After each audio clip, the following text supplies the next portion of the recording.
ทำดีได้ความดีทำชั่วได้ความชั่วทำเหตุให้เกิดทุกข์ก็ได้ความทุกข์ทำเหตุให้เกิดสุขก็ได้ความสุขทำเหตุให้เกิดความเสื่อมเราก็ได้ความเสื่อมทำเหตุให้เกิดความเจริญเราก็ได้ความเจริญเราหนีจากผลที่เราทำไว้ไม่ได้คำสอนของหลวงพ่อปัญญานันทภิกขุ ขอกราบนอบน้อมต่อพระรัตนตรัยขอกราบพ่อแม่ครูบาอาจารย์กราบหลวงปู่สังวานเขมโกกราบหลวงพ่อสนองกาตาปุญโญกราบนมัสการพระครูจริยสารธรรมพระอาจารย์นิรุตนิติสาโรเจ้าอาวาสวัดป่าจริยธรรมเจ้าคณะอำเภอนาด้วงผู้อำนวยการสถานีวิทยุพระพุทธศาสนาคลื่น 96.50 เมกะเฮิรตซ์วัดป่าจริยธรรมกราบนมัสการพระอาจารย์สรายุทธศิริสาโรผู้อำนวยการสถานีวิทยุพระพุทธศาสนาแห่งชาติคลื่นสาธุเรดิโอ FM 101.00 เมกะเฮิรตซ์วัดท่าพญาจักรอำเภออู่ทองจังหวัดสุพรรณบุรีกราบสวัสดีศรัทธาสาธุชนคนดีทุกท่านครับผมนพมอเตอร์ธรรมครับสวัสดีค่ะตุ้ยมอเตอร์ธรรมค่ะต้อนรับทุกท่านเข้าสู่รายการมอเตอร์ธรรมคารวะธรรมนะคะพบกับนพและตุ้ยเป็นประจำค่ะในทุกวันเสาร์และอาทิตย์เวลา 9 นาฬิกาถึง 10 นาฬิกาสวัสดีทุกท่านที่เข้ามาติดตามรับชมนะคะผ่านทาง Facebook ของมอเตอร์ธรรมศิษย์วัดสังฆทานและทุกท่านที่กำลังเข้ามารับฟัง ผ่านทางคลื่นพระพุทธศาสนา FM 96.50 เมกะเฮิรตซ์วัดป่าจริยธรรมอำเภอนาด้วงจังหวัดเลยสวัสดีทุกท่านที่เข้ามารับฟังผ่านทางคลื่น 101 เมกะเฮิรตซ์วัดท่าพระยาจักรอำเภออู่ทองจังหวัดสุพรรณบุรีสวัสดีทุกท่านค่ะที่กำลังเข้ามารับฟังผ่านทางคลื่น 97.50 เมกะเฮิรตซ์วัดธรรมรังสีอำเภอ300 ยอดจังหวัดประจวบคีรีขันธ์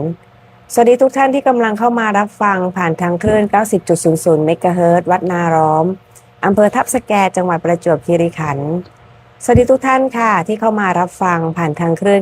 91.00 เมกะเฮิรตซ์วัดดงไม้งามอำเภอบางสะพานจังหวัดประจวบคีรีขันธ์และสวัสดีทุกท่านที่เข้ามารับฟังผ่านทางคลื่น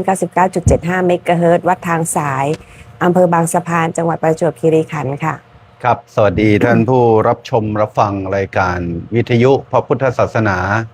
ในคลื่นต่างๆด้วยนะครับแล้วก็ผู้รับชมผ่าน Facebook มอเตอร์ธรรมศิษย์วัดสังฆทานรวมถึงศูนย์ปฏิบัติธรรมมอเตอร์ธรรมสมาธิเซ็นเตอร์ฝากโลกออนไลน์หรือชาวโซเชียลช่วยกดไลค์กดแชร์นะครับเป็นกำลังใจเป็นการเผยแผ่พระพุทธศาสนาอย่างที่คุณตุ้ยได้อัญเชิญเถราวาทะของครูบาอาจารย์หลวงพ่อปัญญานันทภิกขุว่าศาสนาพุทธนั้นเป็นศาสนาแห่งเหตุผลนะครับสร้างเหตุอย่างไรได้ผลอย่างนั้นเห็นเหตุดีผลดีเหตุชั่วผลชั่วมันเป็นหลักธรรมง่ายๆที่สามารถทำความเข้าใจแล้วก็เอามาลงมือปฏิบัติได้ทันทีแต่ท่านทั้งหลายก็ยังคงคิดว่าชีวิตต้องหาที่พึ่งที่วิ่งเล่ร่อนหากันก็หากันมาตั้งแต่บรรพบุรุษแล้วล่ะครับแต่ก็สุดท้ายสุดก็พึ่งไม่ได้แต่พระพุทธศาสนายังอยู่ที่เดิมนะพระพุทธศาสนายังอยู่ที่เดิมหมายความว่าหลักธรรมคำสอนของพระพุทธเจ้ายังเหมือนเดิมพิสูจน์ได้ไม่จำกัดการไม่จำกัดเวลาถ้าเราลงมือทำดีวันนี้ก็ได้ดีวันนี้คือได้ดีอยู่ที่ใจเราเนี่ยความดีที่เราทำลงไปจะต่อหน้าหรือรับหลังจะมีใครรู้หรือไม่มีใครรู้แต่เจ้าของผู้ทำจะภูมิใจเกิดความอิ่มเอิบใจอันนั้นที่บอกว่าทำดีได้ดีทันทีแต่ไอ้ส่วนผลของการทำดีมันจะเป็นประโยชน์กับตนเองกับประโยชน์ผู้อื่นนั้นมันอาจจะต้องรอเวลาแต่เราท่านทั้งหลายก็ใจร้อนใช่ไหมใจร้อนว่าทำแล้วต้องได้รับผลทันทีก็ให้เข้าใจว่าศาสนาพุทธนั้นต้องอาศัยคำว่าสุขโขปุญญสะอุจจโยการสะสมบุญจึงจะนำความสุขมาให้ต้องสะสมบ่อยๆนะครับทั้งนี้ทั้งนั้นก็ไม่ใช่อะไรอื่นจะทำชีวิตของเราให้ดีขึ้นเองนะคุณตุ้ยค่ะก็ถามว่าทำความดีทำยากไหมจริงๆแล้วเนี่ยถ้าเราตั้งใจแค่รักษาศีล 5ก็ถือว่าเราได้ทำความดีแล้วนะคะทั้งต่อตนเองและต่อผู้อื่นด้วยนะคะเพราะศีล 5มีอะไรอย่างข้อแรกอย่างเงี้ยการที่เราไม่ฆ่าสัตว์การที่เราคิดจะฆ่าสัตว์เขาเนี่ยเกิดความคิดก็เป็นบาปแล้วลงมือกระทำก็เป็นการกระทำทางกายที่เป็นบาปแล้วพอฆ่าเขาเสร็จใจเป็นยังไงอ่ะมีความสุขไหมไม่มีความสุขนะคะใจก็เร่าร้อนหรือบางครั้งก็รู้สึก ลงมือทำไปแล้วเนี่ยรู้สึกเสียใจไม่น่าไปทำเขาเลย อย่างเงี้ยทั้งกายทั้งวาจาทั้งใจล้วนแล้วแต่ได้รับผลของการกระทำทั้งสิ้น เพราะฉะนั้นถ้าจะมาคิดดูนะคะในศีลข้อ5เนี่ยสามารถที่จะรักษาแล้วก็ทำให้ทั้งกายทั้งวาจาทั้งใจเนี่ยมีความสุขมีบุญแล้วก็เป็นการทำดีได้โดยง่าย โดยที่ไม่ต้องไปพึ่งอะไรเลยทั้งสิ้นนะพึ่งแค่ศีล5พึ่งแค่รักษาเอาไว้บางคนไปรับเช้าไปงานหนึ่งก็ไปรับมาแล้วครั้งหนึ่งกลางวันต้องไปต่ออีกงานหนึ่งก็ไปรับศีล5อีกครั้งหนึ่งตกเย็นทำบุญบ้านหรืออะไรก็แล้วแต่หรือไปงานศพก็ต้องไปรับอีกครั้งหนึ่งแต่รับมาเราไม่เคยรักษาการที่ไปรับศีลแล้วไม่รักษาก็ไม่ได้บุญนะแต่ถ้าการที่จะได้บุญคือการรักษาคืออะไรเหตุที่ต้องทำให้มันเกิดแล้วเราสามารถเอาศีล5มาระงับเหตุนั้นที่จะเกิดเราก็ได้บุญแล้วลองกลับไปพิจารณาศีลดูดีๆนะคะอย่างศีลข้อ2อย่างเงี้ยการพูดจาการลักทรัพย์เขานะคะเราลักทรัพย์เขาแน่นอนทุกข์ก็เกิดจากผู้อื่นด้วยนะการลักทรัพย์มันก็เป็นการที่พ่วงมากับความละโมบโลภมากเพราะอะไรเพราะเราอยากได้เราก็เลยหาเองไม่ได้เลยต้องเอาให้คนอื่นเขาหาได้แล้วนั่นแหละไปเอาของเขามาซะเลยนะเพราะฉะนั้นก็เป็นการเบียดเบียนผู้อื่นนะคะการที่จะพูดจาโกหกอย่างเงี้ยการในคำพูดเองมันก็มีหลายสเต็ปของคำพูดจาส่อเสียดพูดจายุแยงพูดให้ร้ายสิ่งเหล่านี้ล้วนแล้วแต่เป็นบาปทั้งสิ้นนะคะเพราะฉะนั้นถ้าเกิดว่าใครที่เอาศีล5เนี่ยมาแจกแจงมาซอยมาอะไรเนี่ยมาระงับการกระทำมาระงับคำพูดมาระงับความคิดของเราได้ศีล5นี่ก็ครอบคลุมแล้วใช่ไหมคุณนกครับผมศีล5เหมือนกับศีลปิดอวัยภูมิเป็นศีลอภัยทานนะเพราะที่คุณตุ้ยอธิบายมาก็คงได้ยินได้ฟังมากันมาตั้งแต่เกิดแหละเพราะว่าประเทศไทยเราต้องยอมรับว่ามีพระพุทธศาสนานะมากกว่า 80% ที่นับถือพุทธศาสนาแล้วก็มีพระสงฆ์จำนวนมาก 200,000-300,000 รูปแล้วก็เป็นวัฒนธรรมที่สืบทอดต่อๆกันมาว่าเราจะต้องสมาทานศีล5อย่างเงี้ยแต่คำว่าสมาทานศีลกับสำรวมระวังศีลเนี่ยมันจะแตกต่างกันแล้วนะอย่างที่คุณตุ้ยอธิบายมาเราคงได้ฟังกันใช่ไหมแล้วก็ไม่ได้สำรวมระวังแต่ถ้าเราฟังแล้วก็นำมาพิจารณาว่าศีลทั้ง5ข้อที่ครูบาอาจารย์ได้อธิบายหรือที่คุณตุ้ยอธิบายเมื่อกี้เนี่ยมันเป็นเรื่องของความระวังตัวไม่ให้เบียดเบียนตัวเองและเบียดเบียนผู้อื่นคือเราพิจารณาอย่างนี้ก่อนใช้คำว่าพิจารณาอย่างแยบคายถ้าภาษาธรรมะเขาเรียกว่ามีโยนิโสมนสิการคือมีการฟังแล้วคิดตามว่านะการฆ่าเขาทำร้ายเขาถ้าเขามาฆ่าเรามาทำร้ายเราก็ทุกข์แล้วเราไปทำร้ายเขาไปฆ่าเขาก็ทุกข์เราไม่ควรทำอย่างเงี้ยพิจารณาอย่างเงี้ยนะลักทรัพย์ประพฤติผิดในกามพูดโกหกแม้แต่ขาดสติด้วยการเสพสิ่งเสพติดไม่ว่าจะเป็นเหล้าหรือเป็นยาเสพติดอะไรก็แล้วแต่ที่ทำให้สติครองตนไม่ได้คือการว่าสติครองตนไม่ได้จะพูดก็ไม่รู้ตัวจะทำก็ไม่รู้ตัวมันก็จะละเมิดศีลข้อที่1ถึงข้อที่4ได้ด้วยเขาถึงบอกว่าถ้าผิดศีลข้อที่5แล้วศีลอีก4ข้อก็ไม่เหลือเพราะอะไรเพราะว่าสติที่ครองตนไม่สามารถควบคุมการกระทำการพูดของตัวเองได้เพราะงั้นเนี่ยในทางพระพุทธศาสนาท่านบอกว่าเมื่อเรารับศีลแล้วให้เรามาสำรวมระวังด้วยอะไรด้วยการเอาใจเขาไปใส่ใจเราไปใส่ใจเขาเราไม่อยากให้ใครมาฆ่าเราไม่อยากให้ใครมาทำร้ายเราแม้แต่พูดร้ายให้เราก็ไม่อยากใช่ไหมแล้วเรายังจะทำร้ายยังจะพูดร้ายให้คนอื่นได้ทุกข์ได้เบียดเบียนเขาทำไมอย่างเงี้ยเมื่อเราไม่ทำเขาใจเราก็สบายนะบางคนนี่ไม่มีอะไรหรอกวันๆเนี่ยนินทาว่าร้ายป้ายสีคนอื่นเขาพอเขาสาวเรื่องมาถึงตัวแล้วเปล่าไม่ได้พูดอย่างนี้ก็มีนะบางคนก็ไปที่เขาเป็นข่าวกันเขานอนหลับเนี่ยอย่างที่ภูเก็ตนอนเจ้าหน้าที่ฝ่ายบริการที่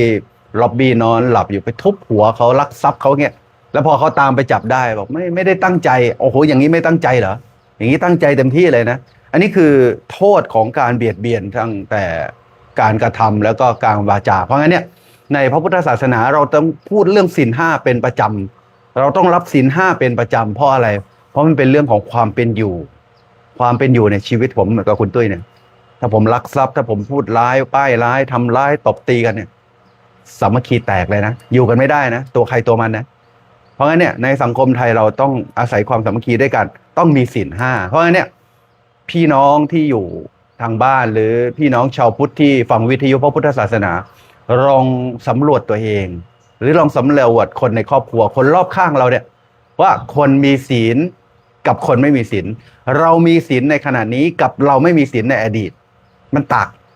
แตกต่างกันโดยสิ้นเชิงเลยนะพอเรามีศีลขึ้นมาเนี่ยมันเกิดความภูมิใจมั่นใจอุ่นใจสบายใจคือใจมันโล่งโปร่งสบายอ่ะคือเราไม่ได้ไปละเมิดอะไรใครเลยอ่ะใครจะมาจับผิดเราใครจะมาเอาเรื่องเราอะไรกับเราทิ้งไปหมดเลยเพราะการเบียดเบียนของเราไม่มีเห็นไหมว่าศีลนี่มีคุณูปการมากเลยนะเพราะงั้นเนี่ยถึงบอกว่าคำว่าศีลไม่ใช่สมาทานไม่ใช่นกแก้วนกขุนทองแต่การสำรวมระวังแต่การพิจารณาอย่างแยบคายมีโยนิโสมนสิการถ้าเราทำได้คำที่พระท่านสรุปศีลให้เราฟังเนี่ยมันจะไม่เป็นคำที่สรุปให้แบบเสร็จพิธีแต่มันเป็นการสรุปที่มีผลทันทีจริงๆนะการสรุปศีลของพระหรือเวลาที่เราไปงานบุญต่างๆเนี่ยพระให้ศีลเสร็จแล้วเนี่ยพระจะสรุปศีลว่าอะไรสีเรนะสุขติงยันติถ้าเธอมีศีลดีความปกติสุขในชีวิตของเธอย่อมมีสีเรนะโภคะสัมปทาเมื่อเธอมีศีลดีศีลนั้นแหละจะนำโภคทรัพย์มาหาเธอคือเราคิดเอาแบบปัญญาหยาบๆอย่างผมเนี่ยเมื่อเรามีศีลดีเราไม่เอาเงินไปซื้อเหล้าเราไม่กินเหล้าอ่ะเราจะเอาเงินไปซื้อเหล้าทำไมเราไม่ยุ่งเกี่ยวกับยาเสพติดเราจะเอาเงินไปซื้อยาเสพติดทำไมเราไม่เล่นการพนันเพราะเรารักษาศีลห้าอบายมุขทั้งหลายเราไม่ยุ่งเกี่ยวเงินที่เราหามาได้เป็นอย่างไรไม่ต้องหมดไปกับเรื่องไร้สาระไม่หมดไปกับกรรมฟุ่มเฟือยสีเลนะโภคสัมปทาแน่นอนพระท่านสรุปว่ามีผลคือให้เกิดโภคสมบัติได้สีเลนะนิพพุติงยันติตัสมาสีลังวิโสทะเยข้อนี้สำคัญที่สุดเพราะว่าอะไรเพราะว่าสีเลนะนิพพุติงยันติตัสมาสีลังวิโสทะเยศีลนี้จะเป็นพื้นฐานหรือเป็นบาดฐานเนี่ยของคนดีที่จะเข้าไปสู่คำว่าพระอริยเจ้าตั้งแต่ขั้นพระโสดาบันพระสกทาคามีพระอนาคามีพระอรหันต์เลยอ่ะพระอริยบุคคล4ขั้นตอนเนี้ยจำเป็นจะต้องมีศีลห้าที่เขาบอกว่าพระโสดาบันเนี่ยศีลห้าไม่ด่างพร้อยคือรักษาศีลเท่าชีวิตยอมตายนะเอามีดมาจ่อคอว่าเธอพูดโกหกหน่อยไม่เธอฆ่าฉันเถอะนี่คือพระโสดาบันพระอริยบุคคลขั้นที่1เลยนะแล้วพระสกทาคาพระอนาคาพระอรหันต์ก็ไม่ต้องพูดถึงว่าศีลพื้นฐานของท่านจะขนาดไหนนี่ขนาดพระโสดาบันเนี่ยเพราะงั้นเนี่ยสีเรนะนิพพุติงยันติตัสมาสีลังวิโสทะเยเป็นเหตุเป็นปัจจัยให้เราดับทุกข์ได้สิ้นเชิงทุกข์ที่เราไม่เคยกำหนดรู้ทุกข์ที่มันเกิดขึ้นทุกวันทุกข์เพราะแก่ทุกข์เพราะเจ็บทุกข์เพราะพัดภาคทุกข์เพราะเจ็บใจทุกข์เพราะไม่สมหวังทุกทางตาฝ้าตาฟางทุกทางหูหนวกหูไม่ได้ยินหูน้ำหนวกทุกทางจมูกน้ำมูกไหลแสบจมูกทุกทางปากฟันผุปวดฟันทุกทางผิวหนังเหี่ยวดำย่นทุกทางผมงอกเนี่ยทุกละเอียดอ่อนที่เราไม่เคยได้กำหนดรู้และไม่ได้พิจารณาแล้วเราก็อยู่กับทุกข์และชุ่มอยู่กับทุกข์กันมาตลอดแต่ไม่เป็นไรนะไม่เป็นไรทางพระพุทธศาสนาท่านไม่ได้บังคับใครแต่ถ้าใครคิดและพิจารณาใคร่ควรดูแล้วว่าโอ้ร่างกายนี้สังขารนี้เป็นก้อนทุกข์แท้ๆเลยเราไม่อยากกลับมาแล้วนะเราไม่อยากกลับมาเวียนว่ายตายเกิดแบบนี้แล้วชุ่มไปด้วยทุกข์ไม่ใช่ชุ่มไปด้วยสุขนะชุ่มไปด้วยทุกข์เราจะได้มีหนทางเริ่มต้นที่ศีลห้าเลยไงถ้าเราพิจารณานะมันจะเกิดแรงบันดาลใจเกิดศรัทธาอยากจะรักษาศีลห้าให้บริบูรณ์เป็นต้นครับคุณตุ้ยในทางพุทธศาสนานะคะเราบอกว่าการเห็นทุกข์ถึงจะเห็นธรรมนะคะพระเจ้าไม่ได้บอกว่ามีสุขแล้วก็ถึงจะเห็นธรรมเปล่านะเพราะฉะนั้นถ้าท่านมีสติที่จะรู้ว่าตัวเองกำลังทุกข์แล้วเนี่ยถือว่ากำลังก้าวสู่หนทางแห่งพระพุทธศาสนาแล้วนะคะนั่นก็คือความทุกข์นั่นเองนะคะความทุกข์ทำให้เราอยากจะพ้นออกจากทุกข์แน่นอนนี่ที่คุณนพบอกว่าไม่มีใครอยากจะทุกข์หรือว่ามีใครอยากจะทุกข์มั่งแต่ความที่เราไม่อยากทุกข์แต่เราชอบทุกข์นะคุณนพว่าไหมครับนะหลายคนบอกว่าไม่อยากทุกข์เลยแต่ทุกคนชอบเพราะว่าอะไรก็ชอบย้ำคิดย้ำทำย้ำเอาเรื่องนั้นกลับมาคือจริงๆแล้วเนี่ยทุกข์นั้นเกิดขึ้นครั้งเดียวสมมุติว่าอะไรเดียสมมุติแค่มีดบาดแขนมันก็เจ็บใช่ไหมหรือว่ามีใครเอางี้ดีกว่ามีคนพูดจาจะทิ่มแทงหัวใจเรา มาว่าเราโหเรารู้สึกเจ็บปวดมากเลยนะเราก็เก็บไว้เธอจำไว้นะมาว่าฉันทำไมโน่นนี่นั่นสมมุติว่ากันไปแล้วเมื่อเช้านี้พอกลางวันนึกได้เมื่อเช้าเนี่ยมาว่าฉันทำไมเนี่ยนู่นนี่นั่นคิดขึ้นมาอีกมันก็เหมือนเอาความทุกข์นั้นน่ะจริงๆมันจบไปแต่เมื่อเช้าแล้วนะแต่กลางวันเอามันมาทุกข์ใหม่อีกชอบไงชอบกลับมาคิดพอตกเย็นกลับมาเล่าคุณนพฟังคุณนพเมื่อเช้านี้นะอย่างนี้นี่เรื่องเกิดเมื่อเช้านะกลางวันคิดเองเย็นเอามาปรุงต่อคุณนพโหมาใส่ไฟกับคุณนพอีกเพราะจะสังเกตได้ว่า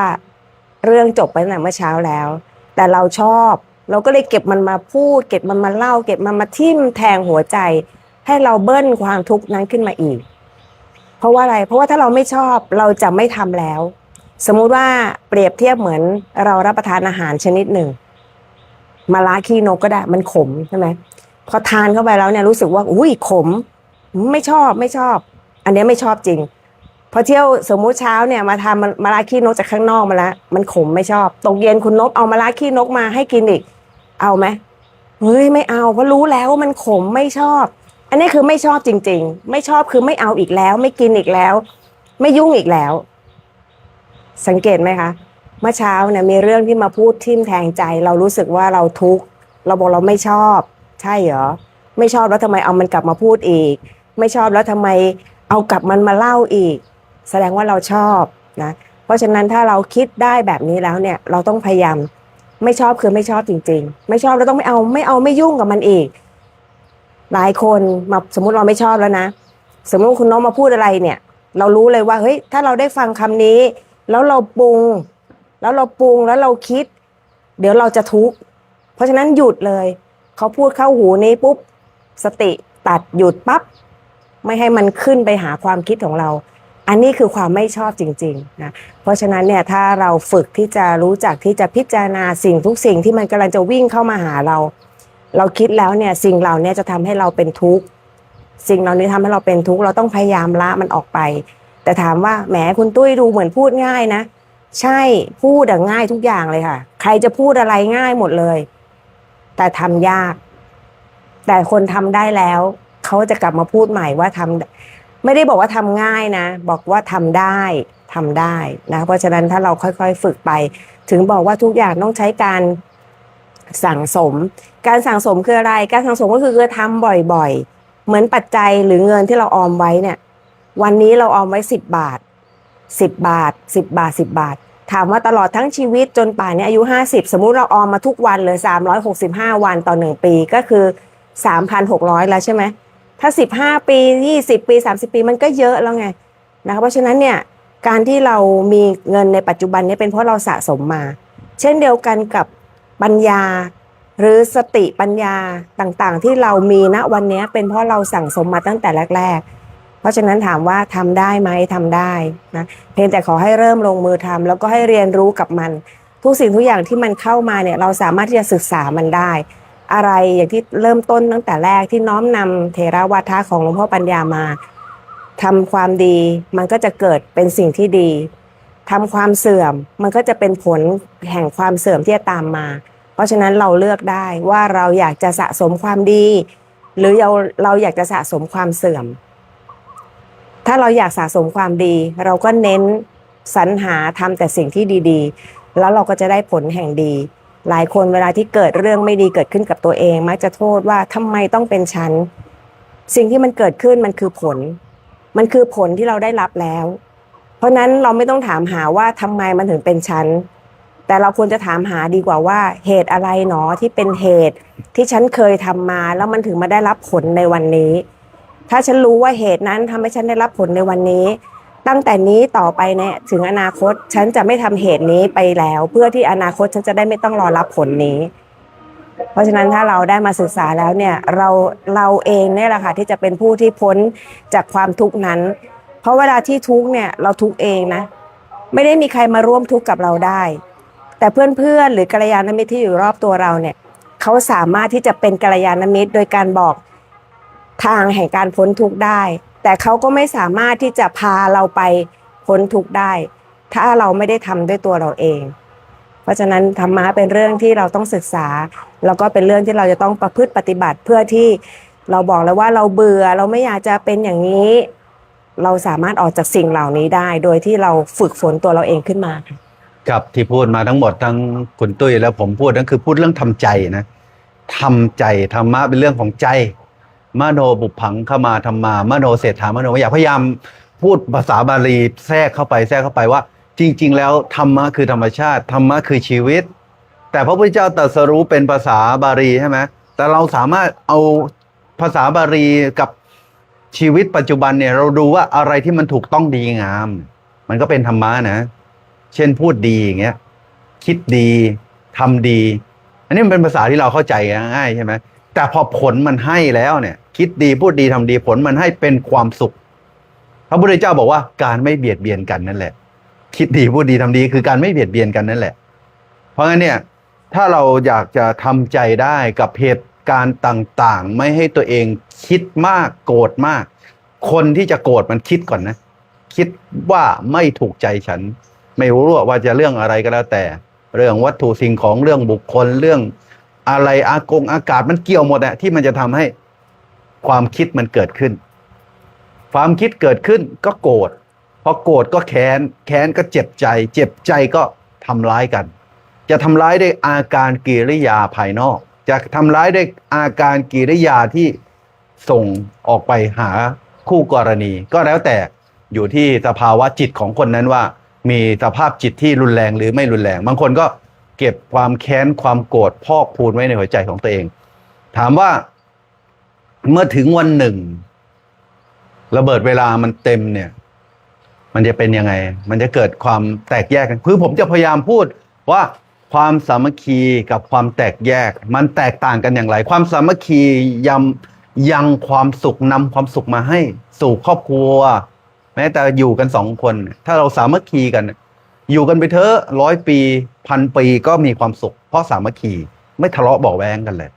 แต่แตกแยกเนี่ยอยู่กันไปเถอะแค่1 นาทีชั่วโมงเดียวก็อยากจะฆ่ากันอยากจะด่ากันอยากจะไปให้ไกลจากกันความแตกแยกกับความสามัคคีเนี่ยพระพุทธเจ้าท่านเน้นมากนะเน้นว่าสามัคคีนำความสุขมาให้เพราะงั้นเนี่ยเมื่อเราอยากจะมีความสามัคคีกับสามีภรรยากับลูกกับคนในครอบครัวกับทุกคนที่สัญจรเข้ามาในชีวิตเราจะทำยังไงตั้งตนให้ดีนะตั้งตนให้ดีตั้งตนไว้ว่าเราจะเป็นผู้คิดดีตั้งตนไว้ว่าเราจะเป็นผู้ทำดีตั้งตนไว้ว่าเราจะเป็นผู้พูดดีถ้าเราตั้งตนไว้อย่างนี้เราจะเป็นที่รักของคนทั่วไปเราก็เป็นที่รักของมนุษย์ทั่วไปมนุษย์คืออะไรสุนัขแมวบางคนที่เดินไม่ได้เลยนะหมาเห่าตลอดทางเลย บางคนนี่เดินผ่านไปเนี่ยหมามาคลอเคลียเอาหางมาพันแข้งพันขาแมวหมาเนี่ยเข้าใกล้จิตใจสภาวะภายในมันต่างกันไงคนที่โดนความโกรธครอบงำความโกรธมันครอบอยู่ตลอดเวลามันมืดมันดำมันเศร้าหมองหมามันเห็นมันพลอยโกรธไปด้วยนะดูในกระแสโกรธนะแต่ความรักความเมตตาที่มีอยู่ในใจคิดดีพูดดีทำดีอยู่สม่ำเสมอเนี่ยนะมันก็เป็นแม่เหล็กอีกนะหมาแมวเนี่ยที่บอกว่ามนุษย์ก็เป็นที่รักของมนุษย์ทั่วไปสัตว์ทั้งหลายก็พลอยรักเราไปด้วยเทวดาย่อมคุ้มครองรักษานะเทวดานี่ก็ถือว่ามนุษย์แต่เป็นมนุษย์ชั้นสูงเนี่ยคือเป็นภพภูมิของเทวดาเทพเทวดาก็คุ้มครองรักษามีตั้งแต่ภูมิเทวดารุกขเทวดาอากาศเทวดารุกขเทวดาอยู่ที่ไหนอยู่ตามต้นไม้ใหญ่ภูมิเทวดาอยู่ตามไหนอยู่ตามภาคพื้นดินอากาศเทวดาอยู่ที่ไหนอยู่นู่นดาวดึงส์จาตุมดุสิตานู่นแต่ที่พูดไปทั้งหมดเนี่ยก็ไม่สำคัญนะไม่สำคัญเท่ากับตัวเรามีความสุขใจที่ไม่โดนโกรธครอบใจที่ไม่โดนหลงครอบใจที่ไม่โดนโลภะครอบมันอิสระจากกิเลสการไม่มีกิเลสครอบเนี่ยแล้วมันจะมีความผ่องใสเบิกบานที่บอกว่าพระพุทธเจ้าตรัสคำสอนไว้ว่าสัพพปาปัสสะอาการนังการไม่ทำบาปทั้งปวงโอวาทปาติโมกข์นะการไม่ทำบาปทั้งปวงเนี่ยก็คือคิดดีพูดดีทำดีกุศลสูปสัมปทาก็คือทำดีพูดดีอีก แต่สุดท้ายเนี่ยสจิตตปริโยทปนังเนี่ยเจ้าของจะรู้ด้วยตัวเองนะว่าเราไม่มีความโกรธครอบใจเรา ความหลงความโลภะความอิจฉาริษยาความกลัวความเกลียดอะไรมันไม่มีครอบในใจเราเลยมันมีความผ่องใสสจิตตปริโยทปนังเนี่ยเราจะได้รับผลทันทีรับตั้งแต่ชาตินี้เป็นต้นไปแล้วก็ลองคิดดูว่าคำว่าผ่องใสผ่องใสมันมีเกิดขึ้นกับเราเช้ากลางวันเย็นก่อนนอนแม้หลับก็ฝันดีตื่นมาก็เช้ากลางวันเย็นผ่องใสอยู่ตลอดเวลาจากวันเป็นเดือนจากเดือนเป็นปีจากปีเป็นหลายสิบปีจากหลายสิบปีเป็นภพเป็นชาติจิตที่ผ่องใสจิตเตสังกิริเขสุขติปาติกังขาจิตที่ผ่องใสขาวๆผุดผ่องเนี่ยสุขติเป็นที่หวังได้โอ้โหคือผมพูดเนี่ยผมจะให้เห็นภาพว่ามันเป็นริ้วขบวนเลยนะชีวิตเราเนี่ยมันตั้งแต่เกิดแก่เจ็บตายเกิดใหม่แก่เจ็บตายมันเป็นริ้วขบวนของจิตหมดเลยถ้าจิตดีไม่ต้องห่วงสุขติภพภูมิใหม่ของเราก็ดีแล้วชาติปัจจุบันที่บอกว่าวันก็ผ่องใสเดือนก็ผ่องใสปีก็ผ่องใสสิบปีก็ผ่องใสจิตเนี่ยสจิตเตสจิตตปริโยทปนังเนี่ยจิตมันไม่มีกิเลสครอบแต่ถามว่าที่พูดมาทั้งหมดเนี่ยง่ายนะแต่ยากโอ้โหยากมากเลยนะคุณตุ้ยบอกว่าพูดง่ายนะพูดง่ายนะแต่ว่าต้องเอาไปลงมือทำค่ะอย่างที่บอกว่าพูดง่ายไม่ใช่แต่ว่าทำไม่ใช่ว่าจะทำไม่ได้ทำได้นะคะเพียงแต่ว่าขอให้ลงมือทำอย่างที่เขาบอกว่าความสำเร็จอยู่ที่ไหนความสำเร็จอยู่เมื่อทำสำเร็จแล้ว นะคะก็สำเร็จไปทีละขั้นนะคะเอาละค่ะก็มาแชร์นะคะแชร์ความคิดกันนะคะเพื่อที่ว่าบางท่านอาจจะได้รับฟังแล้วรู้สึกว่ามีไอเดียนะคะในการที่จะไปปรับปรุงความคิดปรับปรุงการกระทำแล้วก็ไปปรับปรุงเรื่องของจิตใจของเรานะคะให้เรามีความสุขอยู่กับการกระทำของเรานะคะอย่าให้ต้องแบบทำไปแล้วรู้สึกต้องมาเสียใจตอนหลังนะคะหรือว่ารู้อย่างนี้ไม่ทำดีกว่ารู้อย่างนี้ไม่คิดดีกว่านะคะอย่าให้มันเกิดแบบนั้นนะคะสู้เรารู้ตั้งแต่เริ่มเลยดีกว่านะคะเพื่อที่เราจะได้รู้ว่าหลังจากที่เรารู้แล้วเนี่ยเราควรจะทำอะไรนะคะเพื่อที่จะได้ไม่ต้องมานั่งเสียใจตอนหลังหรือไม่ต้องมานั่งเสียดายทีหลังนะคะเอาละค่ะในช่วงนี้ก็อยากจะประมวลความรู้สึกนะคะเราก็อยากจะอนุโมทนาบุญนะคะกับเหตุการณ์ที่เกิดขึ้นไปเมื่อสัปดาห์ที่แล้วนะคะในระหว่างวันที่20ถึง22กุมภาพันธ์ซึ่งเป็นการครบรอบ14ปีนะคะของการที่หลวงพ่อสนองกตบุญโญนะคะท่านเมตตามาเปิดศูนย์ปฏิบัติธรรมมอเตอร์ธรรมสมาธิเซ็นเตอร์หลายท่านบอกว่าฮะที่นี่14ปีแล้วเหรอที่นี่อุทยานธรรมนะคะยังไม่14ปีนะคะกำลังก้าวสู่ปีที่5นะคะแต่ศูนย์ปฏิบัติธรรมซึ่งเป็นหลายๆท่านจะเรียกว่ามอเตอร์ธรรม1นะคะก็คืออยู่ที่อ้อมน้อยนะคะอยู่ที่บริเวณชั้น2ของบริษัท Power S Motor Tool จำกัดนะคะซึ่งแต่เดิมก็เป็นอาคารพาณิชย์ทำมาหากินเนี่ยแหละค่ะนะคะแต่เนื่องจากว่าเราได้ไปเรียนรู้ธรรมะเราได้ธรรมะดีๆเราก็อยากจะแบ่งปันนะคะแชร์ความดีๆแบบนี้ให้หลายๆท่านนะคะเราก็เลยเปลี่ยนแปลงนะคะชั้น2ซึ่งเคยเป็นสถานที่ที่เอาไว้เก็บสต็อกนะคะให้มาเป็นเรียกว่าอะไรล่ะศาลาธรรมนะคะเป็นสถานที่ที่จะสามารถที่จะเอาไว้ฟังธรรมะเอาไว้ปฏิบัติธรรมสามารถที่จะรองรับครูบาอาจารย์นะคะที่จะมาสอนธรรมะให้กับจริงๆเดิมเลยเนี่ยคุณนพถ้าตั้งใจได้จำได้เนี่ยเราตั้งใจจะเจตนาให้ลูกน้องนะให้ลูกน้องเนี่ยได้มีธรรมะนะคะแต่ความที่พอลูกน้องแล้วเนี่ย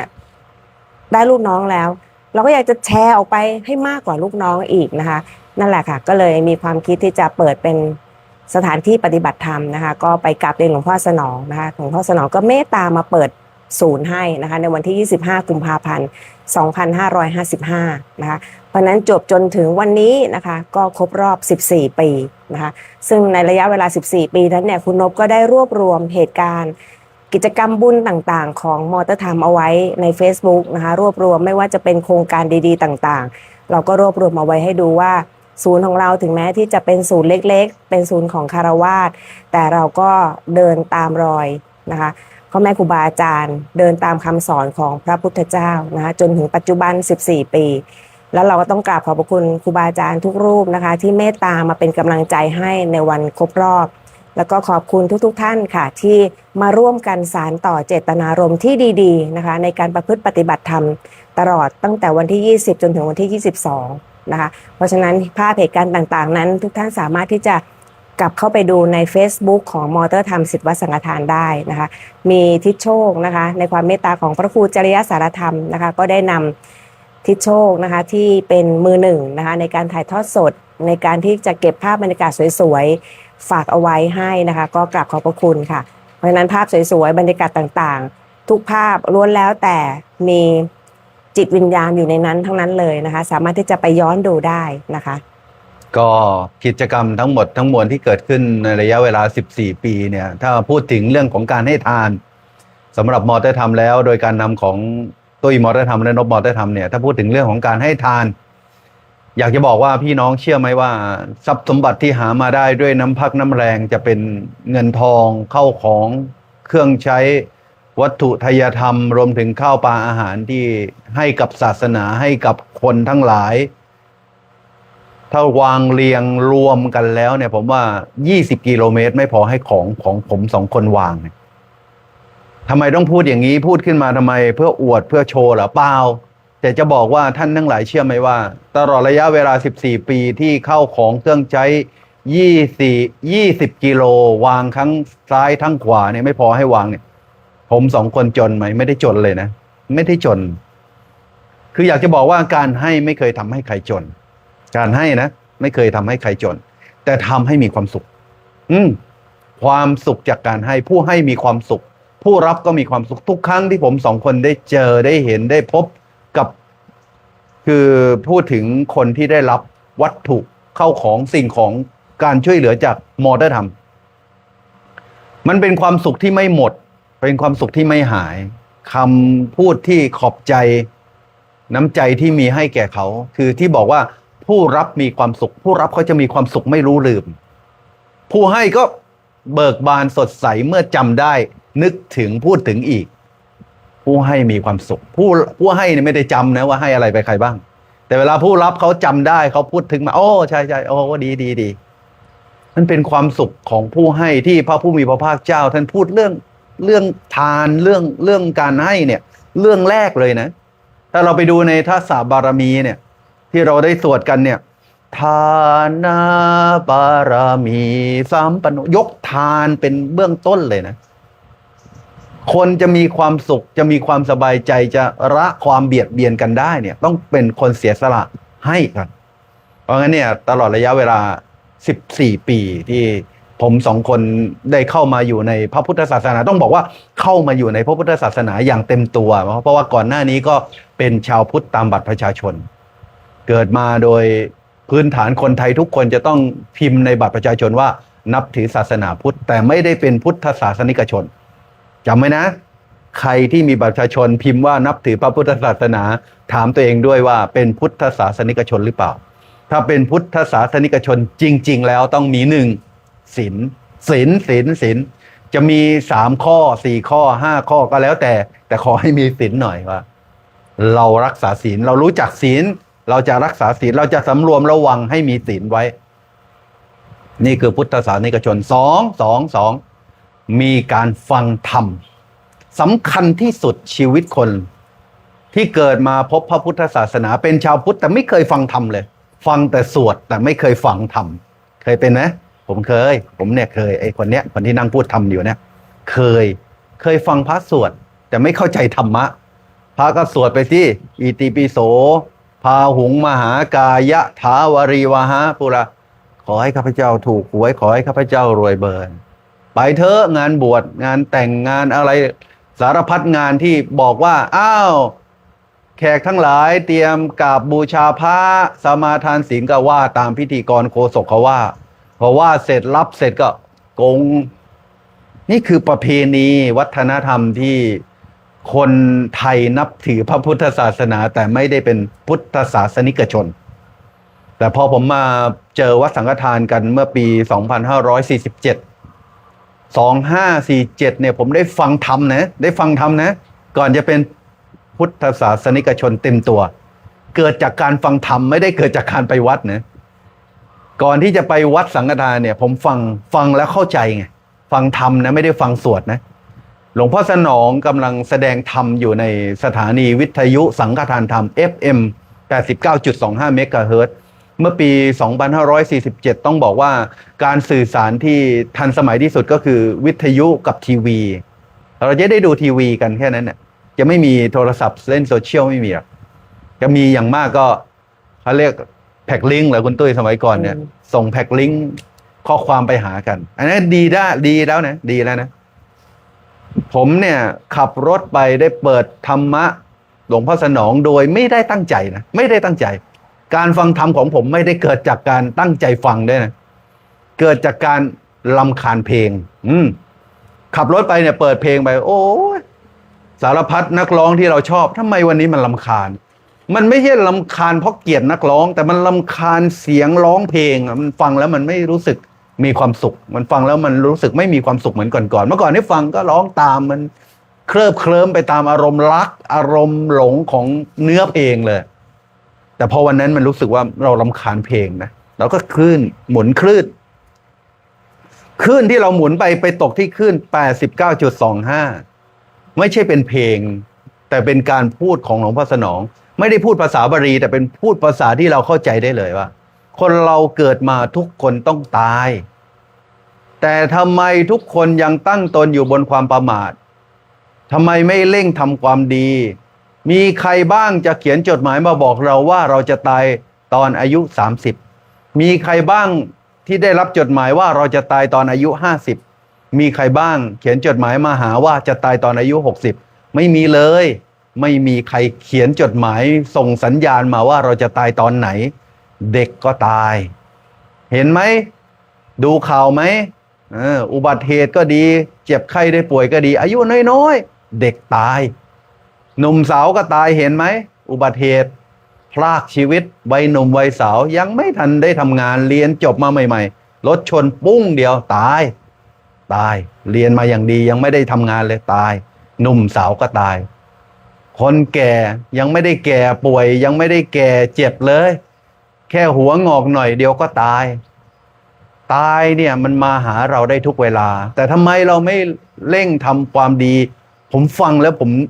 มีโยนิโสมนสิการคือพิจารณาตามอย่างแยบขายว่าจริงไหมจริงที่ท่านพูดจริงไหมจริงแล้วน้อมโอปนยิโกน้อมมาหาตัวเองโอ้โหเราเนี่ยกินเหล้าก็เบอร์ 1 เที่ยวกลางคืนก็เบอร์ 1ผิดศีลก็เบอร์ 1โอ้โหอย่างนี้เราแล้วหลวงพ่อก็สรุปด้วยนะถ้าเราไม่เร่งทำบุญทำกุศลไม่เร่งทำความดีแล้วตายเราจะไปอยู่ในนรกโอ้โหกลัวเลยนะเปรตอสูรกายสัตว์เดรัจฉานท่านอธิบายอบายภูมิ 4ได้อย่างละเอียดยิบเลยผมฟังแล้วนี่เกิดหดหูหวาดกลัวอบายภูมิ 4มากเลยโอ้โหนี่เราเนี่ยดำเนินชีวิตแบบคนจะไปอบายภูมิ 4อยู่นะเนี่ยพอฟังจบเนี่ยคือฟังธรรมนะพอฟังจบแล้วเนี่ยเกิดความละอายชั่วเกรงกลัวต่อบาปที่ได้ทำลงไปแล้วเกิดสติตั้งมั่นว่าเราจะไม่ทำอีกแล้วก็ขับรถตามหาวัดสังฆทานมาเจอวัดสังฆทานปี 2547 ช่วงเดือนกรกฎาเนี่ยผมทำอะไรจะเจอเดือนกรกฎาคุณตุ้ยช่วงเดือนกรกฎาจำได้เลยขับรถเข้าไปเนี่ยสมัยก่อนเนี่ยสะพานพระราม 5ก็ยังไม่มีต้องเข้าทางรถไฟการไฟฟ้าบางกรวยวิ่งเลาะสวนเข้าไปเจอวัดป่ากลางสวนจริงๆโบสถ์แก้วกำลังฉลองใหม่ๆเลยกำลังสร้างเสร็จใหม่ๆเลยเอี่ยมอ่องอรไทยลานหน้าวัดไม่มีหมู่บ้านไม่มีเข้าไปผมไปเห็นพระไปเห็นนักบวชนุ่งขาวห่มขาวเนี่ยมันเหมือนได้ที่พึ่งอ่ะมันเหมือนคนไม่มีที่พึ่งลอยเคว้งกลางทะเลแล้วมีใครโยนห่วงยางมาให้อย่างนั้นน่ะความรู้สึกนะมันเหมือนมันได้ที่พึ่งว่าเราเจอพระพุทธศาสนาแล้วเราขอเป็นพุทธศาสนิกชนเสียทีนับแต่นั้นเป็นต้นมาจึงได้ฟังธรรมปฏิบัติธรรมตามคำสอนของพระพุทธเจ้าจึงได้พูดกันตั้งแต่ต้นรายการเนี่ยคุณตุ้ยพูดผมพูดเนี่ยบอกว่าเราฟังแล้วเราต้องคิดตามพิจารณาตามคือมีโยนิโสมนสิการแล้วนำมาขัดเกลาใจเราขัด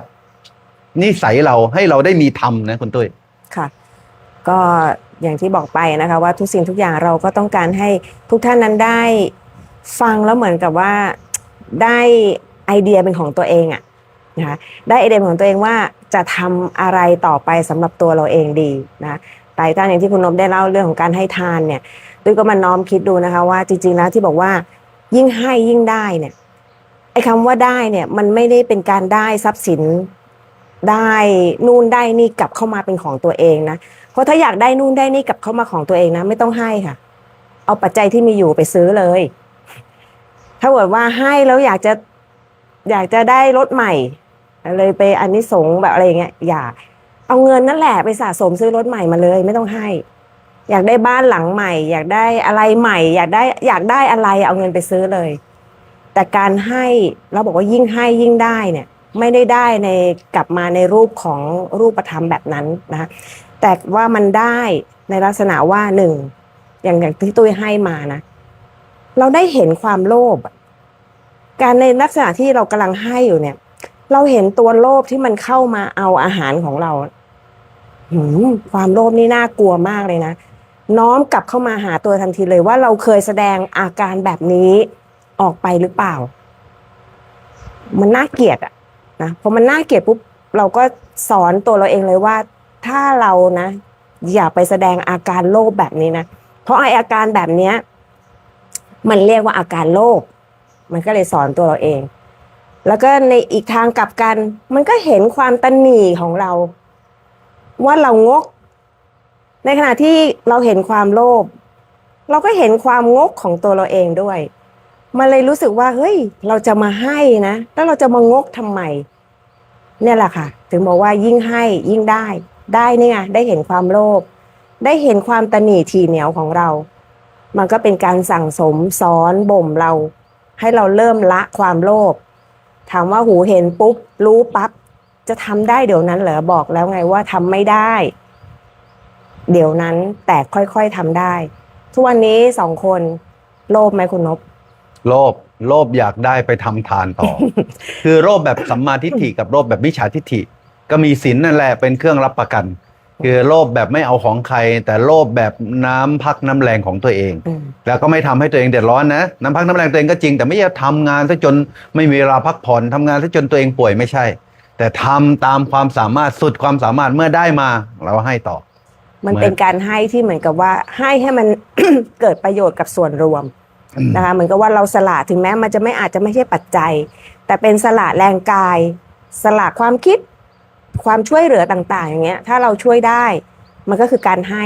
แล้วก็ให้มันเกิดประโยชน์กับสาธารณประโยชน์อย่างเงี้ยเราก็จะเต็มที่กับมันทุกครั้งนะคะเพราะฉะนั้นก็เลยบอกว่ายิ่งให้ยิ่งได้เป็นได้ในรูปของนามธรรมได้ในสิ่งที่มันจะเอากลับมาขัดสนิมขัดกิเลสในใจเราเนี่ยแหละนะคะให้ไอ้เรื่องของความโลภโกรธหลงเนี่ยมันออกไปถามว่ามันเห็นไหมมันคนละทางกันนะไอการที่เราให้ไปเนี่ยมันเหมือนบางทีให้เงินใช่ไหมให้แรงให้อะไรแต่สิ่งที่ได้มันกลับไปได้ที่จิตใจของเราเพราะฉะนั้นก็เลยอยากให้ทุกท่านลองดูนะคะแต่ถ้าเกิดท่านยังให้โดยที่ปรารถนาอยากจะแบบมีป้ายชื่อติดที่เสานั้นมีป้ายชื่อไปติดที่หน้าห้องนั้นทำห้องน้ำก็อยากจะมีป้ายไปติดหน้าห้องน้ำเอาปัจจัยสละไปที่สร้างโบสถ์ก็อยากจะให้เขาเอาชื่อเราไปติดไว้ที่โบสถ์อยากจะให้เพื่อมีชื่อตรงนั้นเนี่ยมันยังเป็นรูปธรรมเกินไปนะคะถามว่ามีดีไหมดีเพื่อที่ให้คนทั้งหลังเขาไปคนนี้ใจบุญมากเลยอนุโมทนาบุญด้วยนะถ้าไม่ได้เงินของโยมคนนี้อาจจะไม่ได้สำเร็จก็ได้อาจจะไม่ได้มีโบสถ์ให้เราเข้าไปนั่งสวดมนต์ก็ได้ดีสำหรับคนรุ่นหลังแต่ว่าอย่าให้เราไปตั้งจิตเจตนาว่าเราอยากจะได้ป้ายนั้นนะแต่ว่าถ้าเกิดใครจะทำติดไม่เป็นไรนะแต่จิตเราจะไม่ปรารถนาว่าเอาชื่อไปติดหรือเอาชื่อไปลงหรือเอาชื่อเราไป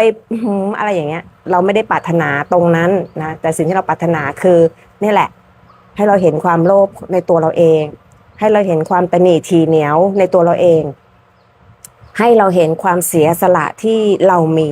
นะสิ่งเหล่านี้มันจะเป็นความสุขที่เรานึกขึ้นมาครั้งใดเนี่ยเราก็มีความสุขมันก็ย้อนกลับไปเหมือนตอนนู้นที่เราบอกว่าเราชอบจริงๆเราชอบความทุกข์ใช่ไหมเราถึงได้ย้ำคิดย้ำทำย้ำกลับเข้ามาทุกข์อยู่นั่นแหละเช่นเดียวกันกับความสุขเนี่ยเราชอบจริงๆ พอเรานึกที่ไรเราก็ชอบที่เราได้ทำแบบนั้น ชอบที่เรามีโอกาสแบบนั้น ถึงเวลานั้นเรามีโอกาสเราทำดีจังเลยตอนนั้นเรามีโอกาส หลายครั้งที่เราก็ยังย้อนคิดไปนะคุณนพนะว่าเมื่อก่อนเนี่ยที่เรามีเวลาเยอะ เรามีปัจจัยเยอะ เรามีบริวารเยอะ เรามีโอกาสเยอะนะคะเพราะว่าอะไรเมื่อสมัยที่หลวงพ่อสนองกตบุญโยท่านยังไม่ได้มรณภาพเนี่ยท่านสร้างกิจกรรมบุญท่านสร้างเวทีบุญให้กับลูกศิษย์ของท่านมากมายเลยทีเดียวโอกาสแบบนั้นเนี่ยโอ้โหโชคดีที่ตอนนั้นเรามีเวลา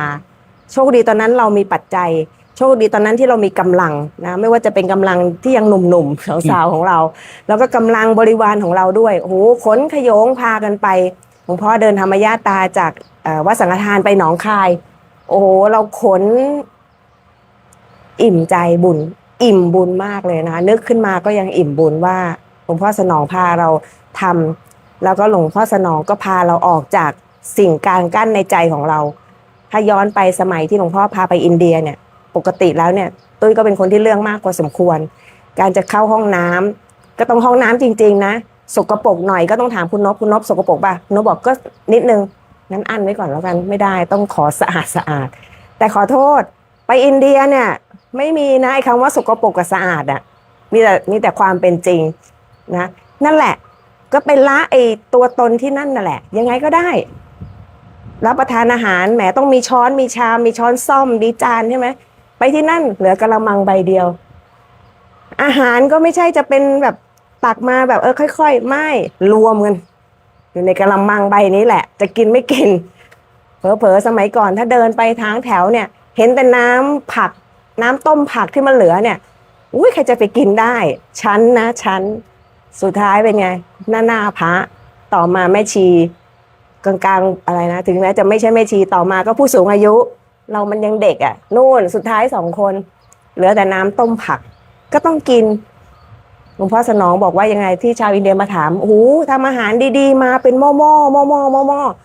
ทำไมพระเอาไปรวมกันในบาตรหมดเลยเสียใจมากหลวงพ่อสอนว่าไงคือการเอาอาหารไปรวมกันนั้นได้แยกแยะว่าอันนี้กินเพื่อกิเลสหรือกินเพื่อธรรมหลวงพ่อสนองก็เลยบอกว่าที่พระท่านฉันน่ะฉันเพื่อดำรงธาตุขันธ์ให้ปฏิบัติธรรมได้ไม่ได้ฉันเพื่อให้รู้รสแล้วติดในรสจะแตกต่างจากชาวบ้านประชาชนคนธรรมดาที่ติดในรสรูปเสียงกลิ่นรสสัมผัสต้องดีทุกอย่างต้องเลิศทุกอย่างแต่พระไม่ใช่พระน่ะจะไม่ติดในรสแล้วก็การฉันก็ฉันแบบปฏิบัติธรรมคือเททุกอย่างรวมกันหมดเลยให้เห็นทุกอย่างมันไม่มีรสชาติแล้วมันจะได้ไม่ติดในรสการปฏิบัติธรรมจะได้เจริญอย่างนี้เป็นต้นเนี่ยที่เราทั้ง2 คนพูดมาทั้งหมดก็อาจจะรู้สึกว่าเหมือนเราจะยกความโลภเป็นหลักแต่ก็ให้ท่านทั้งหลายเข้าใจว่าความโลภที่เป็นฝ่ายกุศลกับความโลภที่เป็นฝ่ายอกุศลโลภเพื่อตัวเองโลภเพื่อเห็นแก่ตัวนั่นโลภฝ่ายอกุศลโลภเพื่อส่วนรวมโลภเพื่อประโยชน์คนอื่นเขาอันนั้นโลภฝ่ายกุศลเพราะงั้นเนี่ยถ้าอยากทั้งทีก็จงอยากให้มีความดีมากๆเนี่ยอยากนี่เป็นความโลภนะแต่อยากมีความดีมากๆอยากไปเถอะอยากปฏิบัติธรรมอยากให้ทานอยากหมดกิเลสยิ่งต้องอยากใครไม่อยากก็จะหมดกิเลสไม่ได้นะเพราะงั้นเนี่ยความโลภจำเป็นไหมจำเป็นแต่ให้เป็นไปเพื่อกุศลนะกุศลเพราะงั้นเนี่ยที่พูดทั้งหมดก็เหมือนที่บอกว่าเราเป็นพุทธศาสนิกชนอย่างเต็มตัวเบื้องต้นมีศีล 5ขั้นที่ 2ฟังธรรมนั่นแหละที่ผมยกไปว่าเมื่อได้ฟังธรรมแล้วมันเกิดความละเอียดอ่อนภายในจิตใจความละเอียดอ่อนภายในจิตใจคือมันเริ่มเข้าใจเหตุเข้าใจผลเข้าใจสร้างเหตุแบบนี้ได้ผลแบบนี้สร้างบาปได้บาปสร้างเหตุแบบนี้ได้ผลแบบนี้สร้างบุญได้บุญเมื่อมันเริ่มเข้าใจมันเริ่มละบาปบำเพ็ญบุญเมื่อละบาปบำเพ็ญบุญมันจะยิ่งทำบุญมากคนทำบุญแบบละบาปบำเพ็ญบุญเนี่ยนะทำบุญมากๆก็ยังว่าน้อยอยู่แต่คนที่ละบุญบำเพ็ญบาปเนี่ยนะมันทำบุญนิดเดียวมันก็ว่าทำเยอะแล้วนะมันจะแตกต่างกันนะคนที่ละบาปบำเพ็ญบุญเมื่อทำบุญต่อไปแล้วมันรู้สึกว่ายังน้อยอยู่ยังไม่พอต้องเร่งทำมากๆอีกไอ้คนนี่มันไม่ละบาปแต่มันบำเพ็ญบาปอยู่พอให้มันทำบุญนิดเดียวมันบอกอู้มากไปเปล่า20 บาทก็พอมั้งโอ้มันต่างกันนะหลวงพ่อสนองบอกว่าอะไรนะจะกินจะเที่ยวเท่าไหร่นะคือหลวงพ่อบอกว่าเรากินเราใช้ อย่างเช่นเราไปเที่ยวรีสอร์ทเที่ยวต่างจังหวัดเที่ยวต่างประเทศหมดหมื่นเนี่ยแล้วเรากล้าทำบุญเงินหมดหมื่นได้เหมือนกันเนี่ยรับรองได้ว่าจะไม่จนนี่มันเนี่ยเหมือนญาติธรรมเนี่ยพรุ่งนี้วันอาทิตย์ใช่ไหมเตรียมไปไหนกันนะเตรียมไปซื้อเสื้อผ้าตัวละ3,000 5,000ทอดพระป่าได้3,000 5,000เหมือนกับที่ซื้อเสื้อผ้าได้ซื้อรถคันละ700,000 800,000ได้ทอดกฐินทอดพระป่าได้ทีละ700,000 800,000ได้หลวงพ่อสนองพูดอย่างนี้เลยนะรับรองได้ว่าไม่จนไม่จนไอ้นั่นน่ะจนซื้อรถน่ะรถมันคือรถน่ะคำว่ารถไปเรื่อยๆรถไปเรื่อยๆถึงแม้จะสะกดคนละแบบนะออกเสียงเดียวกัน ใช่ซื้อวันนี้พรุ่งนี้ไปขายเนี่ยหายไป100,000แล้วนะซื้อปีนี้ไปขายปีหน้าหมดไปอีก500,000แต่นะถ้าทำบุญล่ะ ถ้าทำบุญนะ พรุ่งนี้ ทำบุญวันนี้500,000นะปีหน้ามาพูดถึง เอาไม่ต้อง อุ้ยคุณตุ้ยเจ้าภาพกฐิน500,000ไม่ต้องปีหน้าหรอกแค่ทำบุญเดี๋ยวนี้มีคนโมทนาก็เพิ่มแล้ว เพิ่มแล้วเพิ่มทันที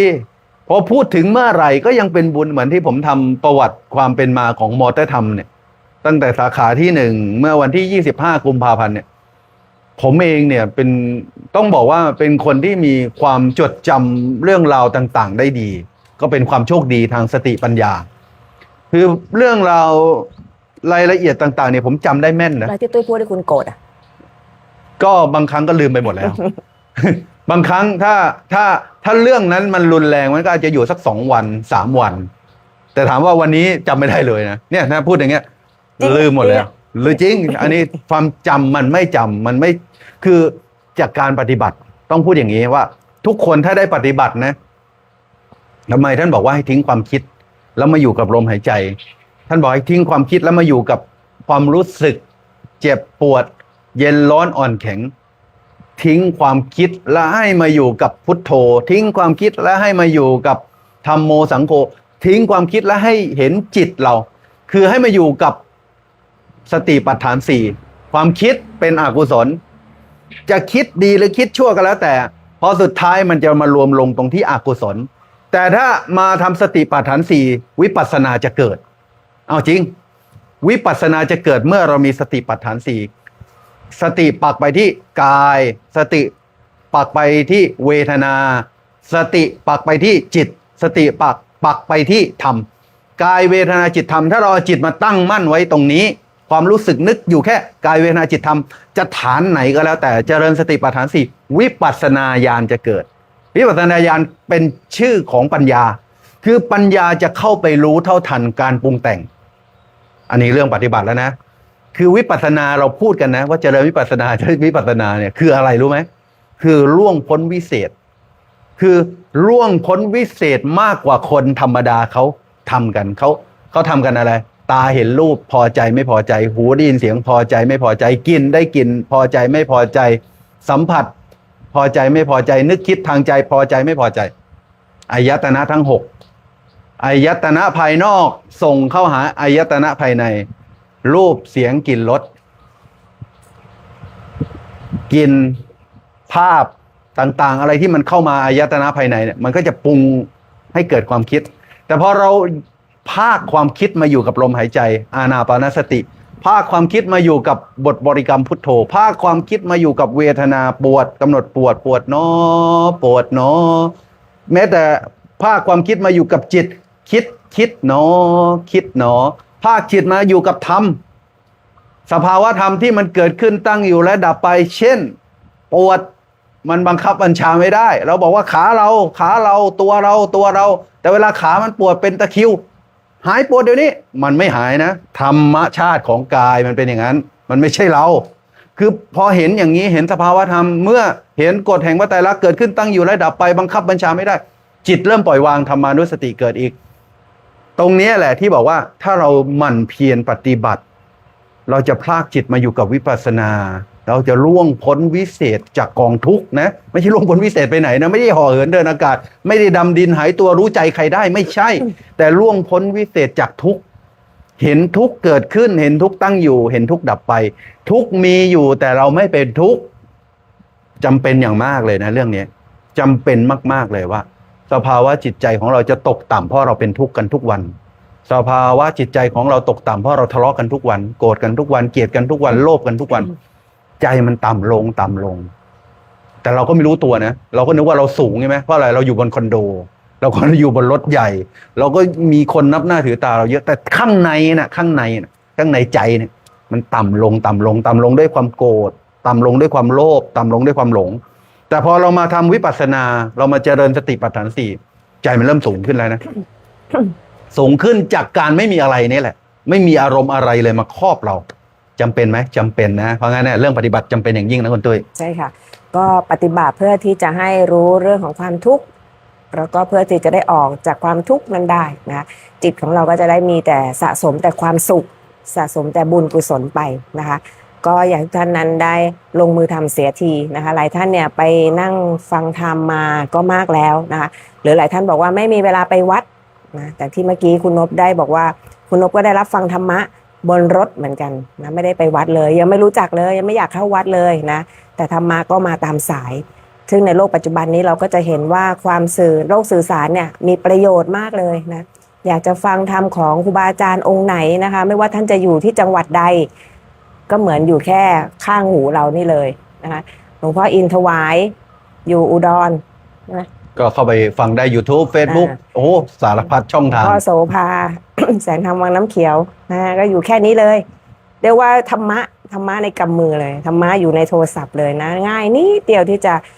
ขอให้ใจเนี่ยใฝ่ที่อยากจะฟังเถอะนะคะครูบาอาจารย์พร้อมที่จะแสดงเสมอเลยนะและอย่างที่บอกไปว่าธรรมะฟังแล้วเนี่ยต้องน้อมมาด้วยน้อมมาเทียบเข้าไปในตัวเราเองด้วยสิ่งที่ท่านสอนว่าแบบนี้มันคือกิเลสน้อมมาเลยว่าเราเคยทำแบบนั้นไหมแล้วเราเคยเห็นไหมว่ามันคือกิเลสนะถ้าเรารู้ว่ามันคือกิเลสเราจะได้ละมันออกไปซะจะได้ไม่ไปสั่งสมมันตลอดเวลาบางคนเนี่ยสั่งสมกิเลสโดยที่ไม่รู้นะไม่ได้ผิดนะเพราะว่าเรายังไม่รู้แต่ถ้าเรารู้แล้วมันก็คือดีไงนะเหมือนอย่างบางคนเนี่ยที่เขาเอาง่ายๆอย่างทองอย่างเงี้ยถ้าเราดูเป็นว่าไหนทองแท้ไหนทองเก๊อย่างเงี้ยเราก็จะได้สะสมแต่ทองแท้ไงเราจะได้ไปฟังธรรมแต่ครูบาอาจารย์ที่แท้ที่แสดงธรรมของพระเจ้าแบบตรงๆเลยนะหรือแม้แต่ท่านมาเปลี่ยนคำสอนของหลวงพ่อไม่ได้ว่าเปลี่ยนคำสอนแต่แบบมันกระจ่างอุปไมยให้มันใกล้กับความเข้าใจของเรามากขึ้นเนี่ยนะมันก็ทำให้สารนั้นเนี่ยมันย่อยง่ายเราฟังง่ายไม่ต้องแปลหลายขั้นตอนนะเพราะฉะนั้นสติปัญญาของแต่ละคนมันไม่เหมือนกันเหมือนบัวเนี่ยมี4เหล่าใช่ไหมเราจะสอนเหล่าไหนเนี่ยเราก็ต้องแปลงคำพูดของเราเพื่อให้เข้าถึงคนเหล่านั้นนะคะเพราะฉะนั้นก็เราก็เลือกสรรดูค่ะว่าครูบาอาจารย์ท่านไหนที่สอนแล้วเรารู้สึกว่าเราเข้าใจง่ายแล้วเราก็นำมาปฏิบัติง่ายอันนี้ก็คือเราถูกจริต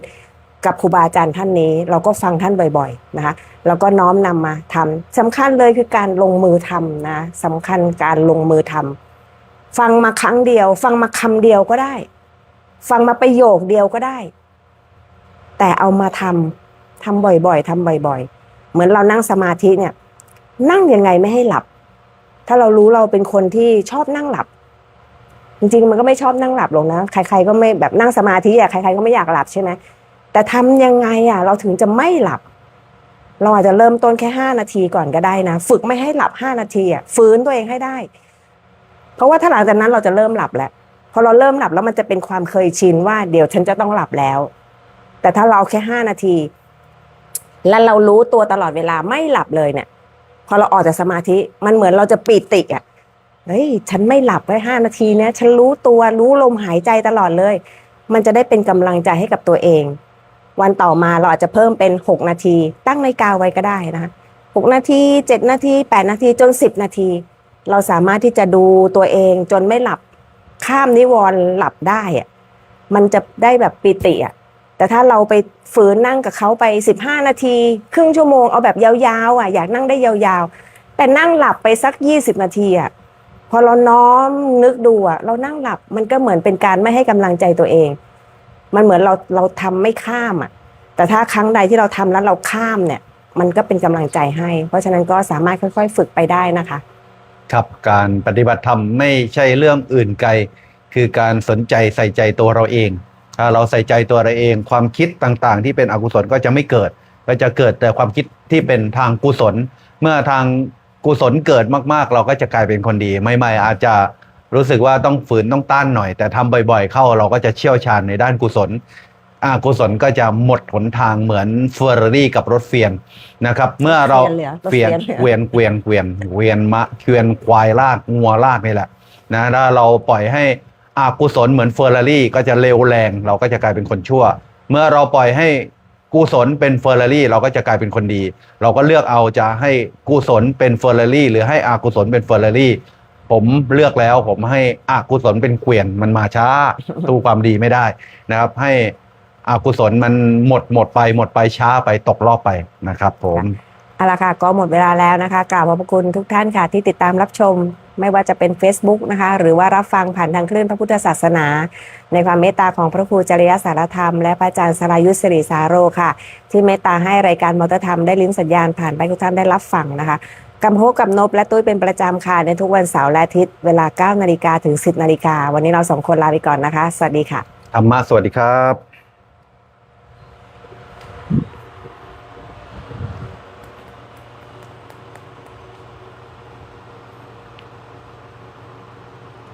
ผู้รับชมรับ